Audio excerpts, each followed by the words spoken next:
high-performance shoe market. Making these shoes here in Kenya, we are able to create sources of employment for very many people who are making our shoes currently, and of course sourcing some of these materials from Kenya. We believe that this also benefits suppliers and producers of these materials in Kenya. The American government has granted Laikipia County 130 million shillings for Nanyuki bulk water supply project. The project involves the construction of a reservoir across Liki Central River, expansion of the treatment plant, construction of additional storage tanks, and a water distribution network. It also includes bulk water supply to upcoming market centers and bulk raw water for smallholder irrigation schemes targeting organized farmers groups. It will ensure that Nawasco has enough water reserves to meet demands from consumers within Nanyuki and its environments. Once complete, Nawasco will be able to expand its coverage to underserved areas, enhance access to clean, affordable, and sustainable water supply even during dry periods, and control flooding and related erosion affecting downstream users.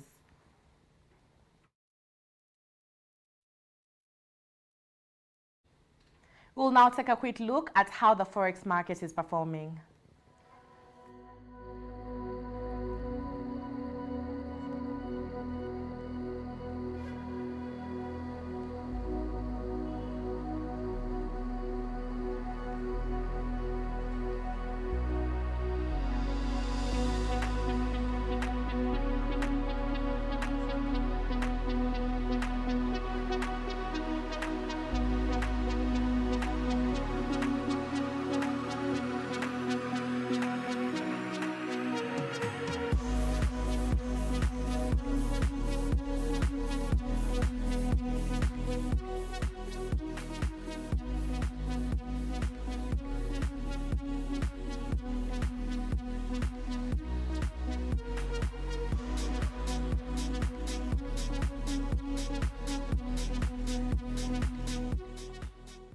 Now, the government of Haiti has declared a state of emergency after a massive earthquake hit the country on Saturday, leaving nearly 1,300 people dead and thousands others injured.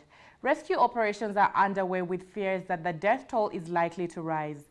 The Saturday 7.2 magnitude earthquake damaged every kind of infrastructure, including schools, hospitals, churches, and prisons. Several organizations and countries are already sending aid to Haiti.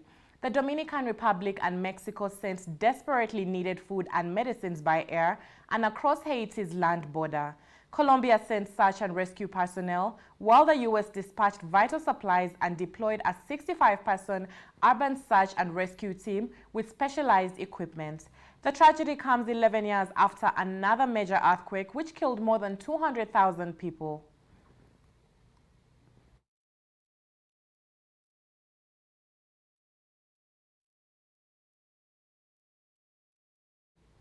Zambia's opposition leader Hakainde Hichilema has secured a stunning landslide victory over incumbent Edgar Lungu in a presidential election.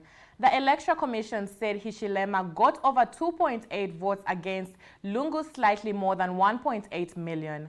That would make the third time that power has shifted peacefully from a ruling party to the opposition since the Southern African country's independence from Britain in 1964. According to Reuters, celebrations broke out in the streets across the country following the announcement. Lungu said on Saturday that the election was not free and fair after incidents of violence against the ruling party agents in 3 provinces, and the party was consulting on its next course of action. 59-year-old Hichilema, a former CEO at an accounting firm, now faces the task of trying to revive Zambia's economy. His win reverses a narrow loss in the 2016 presidential election against Lungu.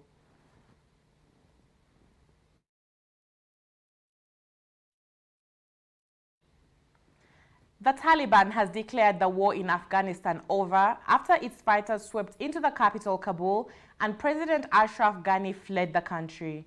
The streets of Kabul are quiet today, according to the international media, but there were scenes of chaos and panic at the international airport as hundreds of Afghans, desperate to leave the country, flooded the tarmac. The United States and other Western nations were also scrambling to evacuate their diplomats and citizens. Meanwhile, all commercial flights out of Kabul's main airport have been cancelled. The U.S. Embassy in Afghanistan warned people against traveling to the Kabul airport unless they received explicit instructions to do so. According to CNN, a defense official said Sunday that 6,000 U.S. troops earmarked for security duty in Kabul have been tasked with securing the entire perimeter of the airport.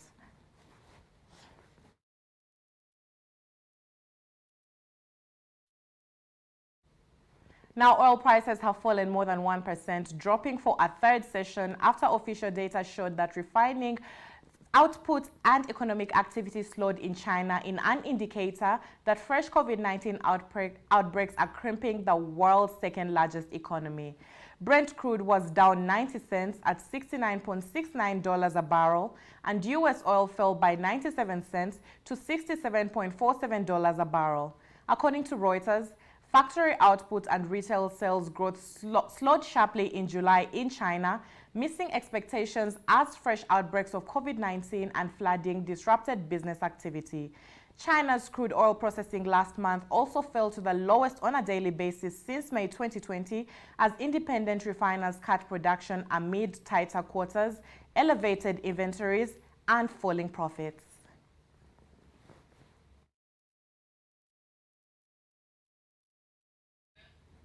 That's all the news we had for you this hour, but I'll be back here at 2 p.m. with Metropol Business Briefs. Enjoy the rest of your viewing.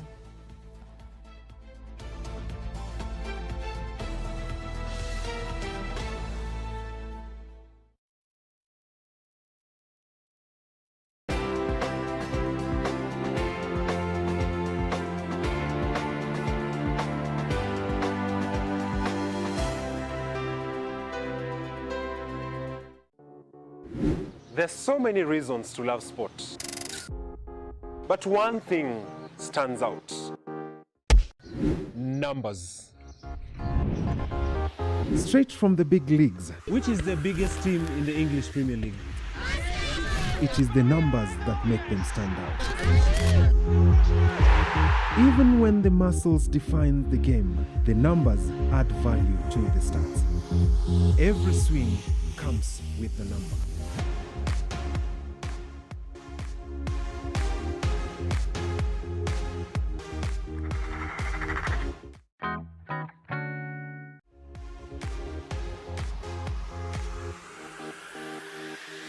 On Sports Center, we go behind the game. On Sports Center, we go behind the game for the numbers. Metropol Sports Center at this time only on Metropol TV.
At Metropol TVKE across all your social media platforms. Thank you very much for choosing to begin your day with us here this morning.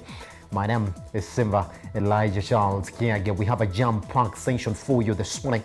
Let me take time to introduce the three areas that our economic review is going to touch on. Number one, we're going to talk about how Safaricom's share price is actually running on the local boost.